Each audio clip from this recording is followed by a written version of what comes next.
Está começando agora a Voz que Clama. Com ela, Simone Guerra. Hoje nós vamos então falar sobre a besta que vem da terra. Ou seja, ela é considerada também a segunda besta e também o falso profeta. Entretanto, hoje nós vamos nos dedicar à localização dessa segunda besta. Já vimos que a besta que vem do mar, ela veio dos povos, ela veio da Europa. Já descobrimos que a primeira besta, ela tinha uma duração, um tempo de reinado por 1260 anos, sofreu um golpe mortal, e durante esse golpe mortal que ela sofreu, que ela foi recuperada, a profecia diz, em Apocalipse 13, que ela se recuperaria do golpe mortal. Estudamos isso no assunto sobre a besta que vem do mar.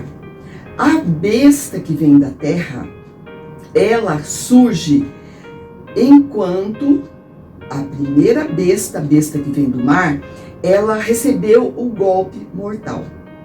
Então, vamos ler o que diz Apocalipse 13 sobre essa segunda besta, a besta que vem da terra, e então vamos nos situar, ou vamos situar também essa besta, de onde ela vem, como ela vem e quem ela é, certo?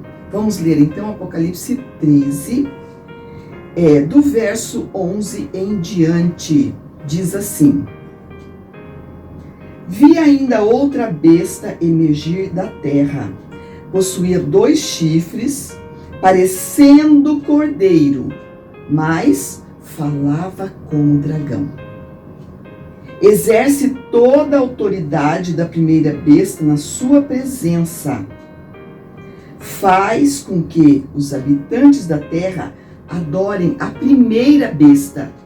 Ou seja, ela não vai pedir o poder para ela, a glória, a honra para ela. Não, ela vai levar o mundo todo a adorar a primeira besta. Bem, então diz assim, faz com que a terra e seus habitantes adorem a primeira besta, cuja ferida mortal foi curada. Então essa besta vai começar a se manifestar depois que a ferida mortal for curada. Ela começa devagar, começa pequena, certo? O verso 13 diz: também opera sinais, de maneira que até fogo faz descer do céu diante dos homens. Seduz os que habitam sobre a terra, por causa dos sinais que foi lhe dado executar diante da besta, dizendo aos que habitam sobre a terra que façam uma imagem à besta, aquela que, ferida a espada, sobreviveu.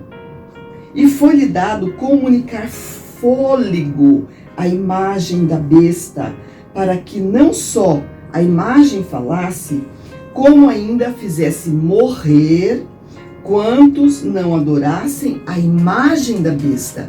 Então, essa segunda besta é também um poder perseguidor. Vai fazer morrer. Está escrito na profecia. E o verso 16 diz, de Apocalipse 13: a todos, os pequenos e os grandes, os ricos e os pobres, os livres, os escravos, faz com que seja dada certa marca sobre a mão direita ou sobre a fronte, para que ninguém possa comprar ou vender, senão aquele que tem a marca, o nome da besta ou o número do seu nome. Aqui está a sabedoria. Aquele que tem entendimento, calcule o número da besta, pois é número de homem. Ora, este número é 666. 666. Ok? Então a Bíblia aqui nos dá algumas informações E nós precisamos então estudar para compreender. E é comparando, estudando a história, que nós vamos descobrir então quem é ou de onde vem essa besta, tá certo? Nós temos aqui algum material que fala que uma segunda potência mundial, a qual, apesar de não ser um cordeiro, tinha 2 chifres como um cordeiro, mas falava como dragão. Então, uma das referências que nós temos é que parece cordeiro, só que não é cordeiro.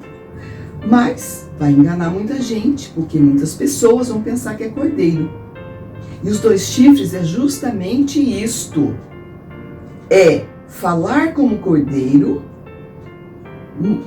que as pessoas pensem que é um cordeiro, seduz a humanidade, engana a humanidade, que todos vão pensar que é um cordeiro, que é um poder maravilhoso, que realmente foi instituído pelo Criador, que vai até o fim, só que vai falar como dragão.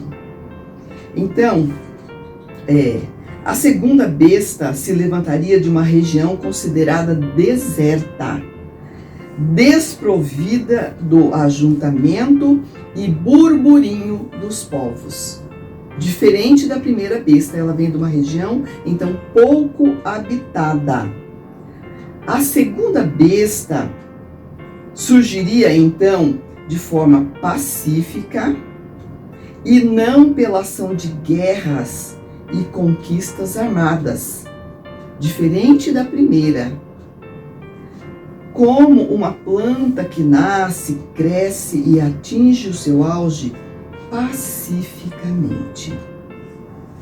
Então, qual a nação ou o local, poderíamos dizer, que quando a primeira besta recebeu a ferida mortal, seria uma área praticamente deserta? A primeira besta recebeu a ferida mortal em 1798. E tendo então surgido num continente não povoado, agora essa segunda besta estava ganhando o reconhecimento do mundo como potência. Então nós vemos um local pouco habitado e que essa besta, ela surge exatamente quando a primeira besta recebe o golpe de morte. Um pouquinho antes ela começa surgindo, vai surgindo devagar, pouco habitada a princípio. Então, os Estados Unidos foram reconhecidos no mundo como nação soberana e o papado, a primeira besta, estava golpeada de morte quando os Estados Unidos foram reconhecidos como nação. Então nós vemos que estava cumprindo a profecia. A besta de 2 chifres levantou-se na terra deserta, no novo mundo, tornando-se soberana no tempo indicado pela inspiração. Então, nós e outras pessoas, na verdade, porque nós não estamos falando nada de nós mesmos, senão estudando as profecias e a história. E a conclusão que todos os estudiosos chegam é que os Estados Unidos, nesta época de 1798, cumpre a profecia de ser uma terra desolada, uma terra ainda vazia, estava começando então a ser habitada. Isso muitos estudiosos já chegaram a esta conclusão, tá certo? Então, nós temos outros materiais que falam, entretanto, que essa segunda besta, a palavra diz que ela é semelhante à primeira. Para ser semelhante à primeira, ela precisa também ser um poder religioso, porque a primeira besta é um poder religioso. Então a segunda, para ser semelhante, precisa também ser um poder religioso. Nós encontramos neste material que um dos presidentes da Associação Geral dos Adventistas do Sétimo Dia, ele coloca a sua opinião sobre o que seria então esta segunda besta. Muitos estudiosos, temos dito, que já colocaram então a localização dessa segunda besta nos Estados Unidos da América, exatamente no tempo representado pela profecia que a primeira besta estaria golpeada de morte, quando surgiu então os Estados Unidos da América. Então esse antigo presidente, ele propôs que à luz de Apocalipse 13 e 14, este último império com o qual o povo do Altíssimo estará relacionado no sentido de ser perseguido por causa da obediência à lei. Então, ele diz assim: esse poder que fala como dragão e que faz uma imagem à besta é obra de engano. Parece um cordeiro, mas fala como dragão. A obra de engano a sobrevir na história da nação norte-americana. Então, não está falando aqui que é a nação norte-americana, mas sim que é uma obra de engano a vir sobre a nação. Tá certo? E ele continua: uma imagem à besta deve ser uma outra igreja. Peraí. Aqui nós somos obrigados a concordar com ele. Porque se a primeira é uma igreja, a segunda, que é a sua semelhança, também precisa ser uma igreja. E embora Andrews tenha feito uma ampla análise sobre diferentes aspectos da profecia, está escrito, ele não usou a expressão Estados Unidos em conexão direta com o símbolo da segunda besta. Ele falou desta nação. Bem, nós vimos que a profecia vai nos dando os caminhos para que nós possamos buscar e localizar então este poder, e já sabemos que ele procede dos Estados Unidos e pela profecia ele é semelhante à primeira besta. E pelos estudiosos, não é opinião própria, aqui nós encontramos que é um poder religioso. É necessário que seja um poder religioso. E que esse poder, semelhante ao cordeiro, a princípio vai ser dócil, vai ser amável, vai ter todas as prerrogativas do bem. Mas no final, nós vemos que ele vai falar como o dragão.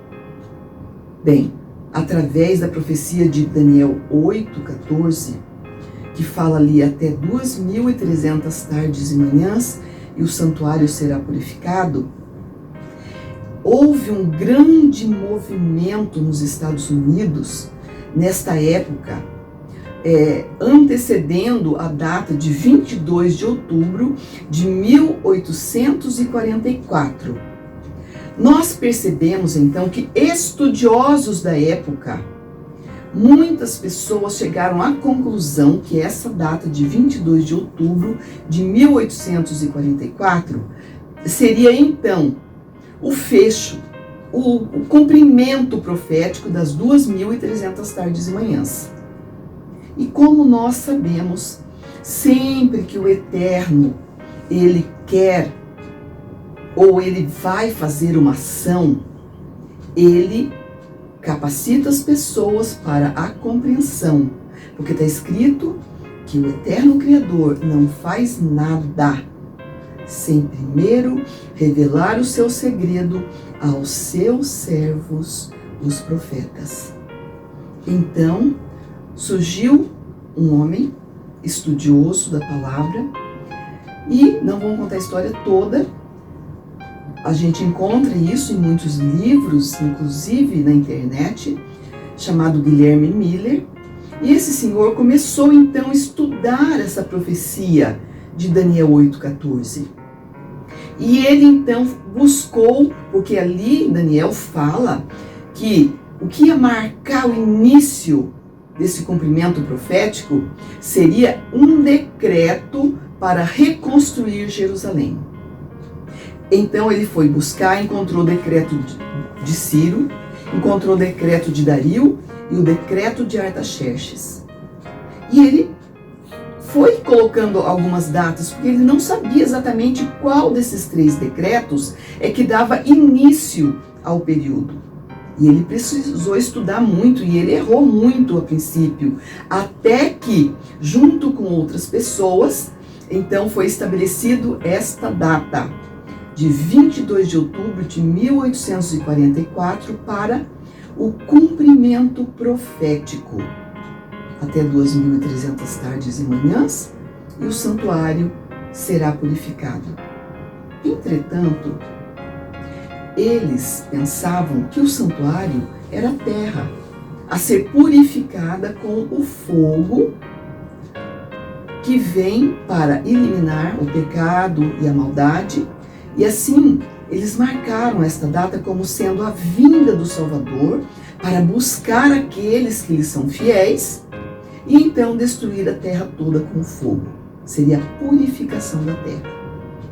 E eles então começaram a estudar e a pregar, e foi um grande movimento na época, chamada posteriormente de adventistas, porque eles esperavam o advento do Salvador para essa data. E eles se prepararam, e eles estudaram, e muitas pessoas, umas com medo, outras por curiosidade, e outras almas sinceras, se agregaram a esse grupo de Guilherme Miller. E essa mensagem foi dada em toda a América nessa época. Só que chegou a data e eles esperaram até meia-noite, porque eles pensavam que o dia ia de meia-noite a meia-noite. Mas nós vemos lá na criação que em Gênesis 1, o Criador falou: houve tarde e manhã. O primeiro dia, houve tarde e manhã. Então o dia começa com a tarde, com o pôr do sol. Porque o Senhor colocou no céu as luminárias para marcar dias e anos e as festas. A lua nova marca as festas. Então, eles esperaram até meia-noite. Só que o Salvador não veio. E foi uma grande decepção desse grupo. Muito grande.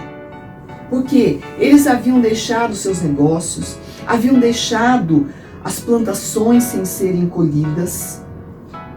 E o Salvador não veio.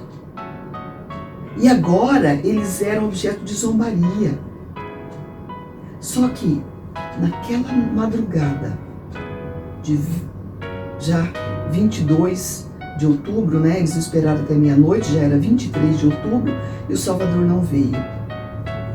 Um senhor chamado Hiram Edson, ele reuniu em sua casa algumas pessoas para esperarem a volta do Salvador. Como o Salvador não veio, e eles passaram a noite toda em vigília, em oração, pedindo compreensão, porque passou a meia-noite e a profecia não se cumpriu. O que é que estava errado? Então ele chamou os seus convidados e falou: olha, vamos até a fazenda do vizinho, que também estava esperando pelo advento do Salvador. vamos lá conversar com ele, vamos animá-lo, alguma coisa estava errada, não sabemos o que. E quando ele foi passando por um milharal que não havia sido colhido, quando ele olhou para o céu, o dia ainda estava escuro, ele olhou para cima e ele viu o céu aberto. E ele viu o sumo sacerdote, nosso Salvador como sumo sacerdote, passando da parte santa para a parte santíssima do santuário celestial. Então eles compreenderam que aquela profecia tinha um cumprimento no céu. A terra não era o santuário a ser purificado, mas sim o santuário do céu. E que agora o nosso Salvador passava da parte santa para a parte santíssima do santuário, começando então o julgamento, começando desde Adão. Então começou nessa data o julgamento dos mortos e se processa. Muito possivelmente hoje já estamos no julgamento dos vivos e o Eterno faz esse julgamento para que ele possa vir buscar aqueles que estão preparados. Porque aqueles que não estão preparados não passarão pelo julgamento agora.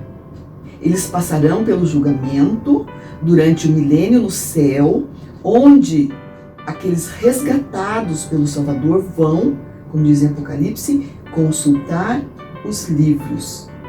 Nós temos esse estudo sobre o milênio. Se você tem dúvida, procure esse estudo que nós temos sobre o milênio. E você vai encontrar, então, todas as referências bíblicas. Muito bem, então nós vemos que houve uma grande decepção.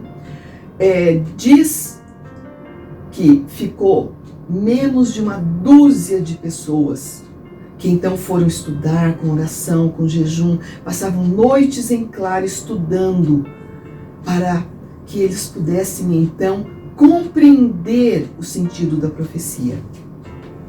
Muito bem, então dali começou um movimento chamado Adventista. Posteriormente foi chamado Adventista do sétimo dia porque em 1848, estudando a palavra, eles então viram a necessidade de guardar o sábado do quarto mandamento. Então eles colocaram as bases para ensinar aquilo que é correto. E começou ali um movimento que foi registrado apenas posteriormente em 1860. Eles pensavam que o Salvador viria logo. E eles então estavam estudando e se preparando. Então nós vemos que existe uma certa semelhança entre a primeira besta e a segunda besta, inclusive uma grande decepção.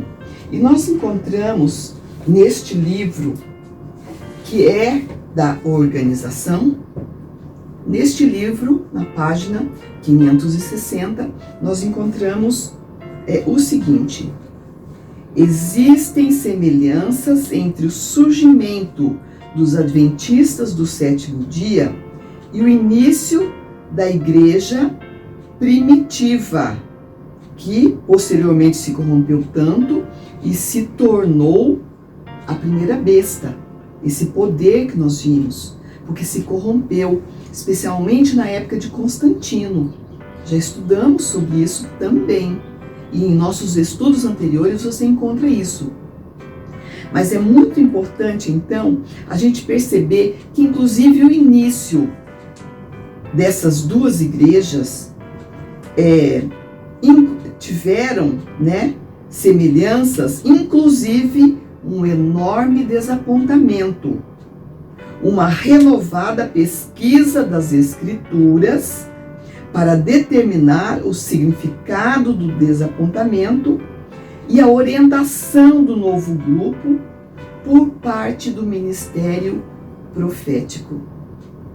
Bem, nós vimos que os apóstolos, eles receberam o dom do Espírito Santo, está descrito em Atos 2, o verso 38. O dom do Espírito Santo veio sobre eles exatamente no dia do Pentecostes. E nós vimos também, pela história, que esse pequeno grupo, então, também recebeu o dom profético. Começou com Irã Edson, posteriormente, o eterno Criador, ele chamou outras pessoas também para receberem o dom profético. Nós encontramos também neste mesmo livro que o Senhor chamou William Foy, deu a ele uma visão, mas ele não teve coragem de apresentar a visão ao povo. Então o Eterno chamou Hazen Foss e deu também a mesma visão às 3 plataformas, ou seja, as 3 mensagens angélicas de Apocalipse 14. Como eles não aceitaram, ficaram com medo, o eterno Criador chamou uma jovem chamada Ellen Gold, deu a visão a ela, e ela era uma garota doente, ela havia recebido uma pedrada no nariz, não pôde continuar os estudos, estudou apenas até o 2º ano escolar, não conseguiu mais estudar, devido ao ferimento que ela recebeu, que ficou 3 meses praticamente em coma, e o Senhor chamou o fraco dos fracos. O Senhor nunca chama pessoas ilustradas, pessoas poderosas, vaidosas. O Senhor chama os fracos dos fracos. Então, nós conseguimos situar aqui que o Eterno, ele começou então em 1844 um movimento chamado Adventistas. Entretanto, nós estudando a história, nós vemos que infelizmente já na 2ª geração eles já abandonaram aqueles fundamentos que foram colocados com jejum, com oração, com a direção do poder do Espírito Santo. E eles começaram então a se corromper. Então essa profeta, Ellen White, recebeu muitas visões, muitas instruções, assim como Jeremias dava instruções ao povo de Israel. Ela foi firme e ela mostrava o que estava de errado. E ela tentou, de todas as formas, manter esse grupo no eixo que o Eterno tinha designado. Mas ela não conseguiu. Infelizmente. No próximo estudo, nós vamos falar sobre a profecia da 4ª geração, para que nós possamos compreender o que aconteceu com esse movimento. Por que que ele se desviou, então, daquilo que havia sido traçado? Mas é importante só salientar mais um ponto aqui. Quando nós estudamos a profecia, nós percebemos em Apocalipse 17 que a besta, ela conduz a mulher. A mulher é o poder religioso, mas a besta é o poder que leva a mulher, é a administração, é a liderança, que conduz as doutrinas, por assim dizer. E é por isso que a primeira besta, ela se perdeu completamente, porque a mulher depois aparece como uma prostituta, adulterou doutrinas.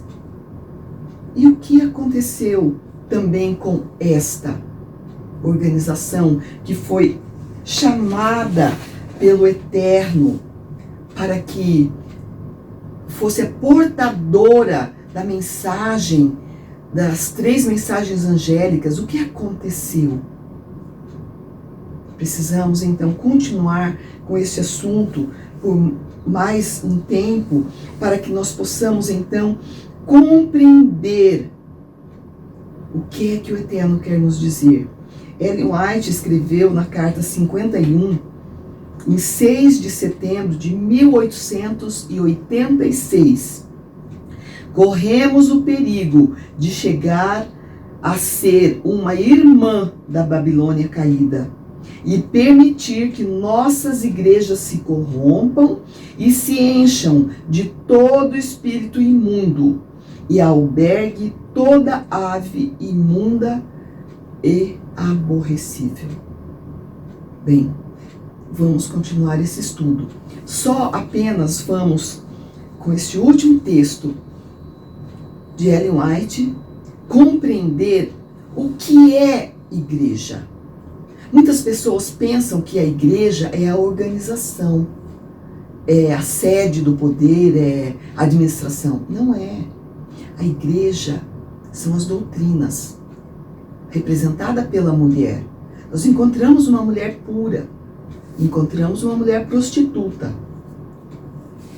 Corremos o risco, diz ela, de se tornar como uma irmã de Babilônia, porque não é filha, não saiu de Babilônia como outras denominações. Mas aqui ela dá um conceito do que é igreja, para que você não faça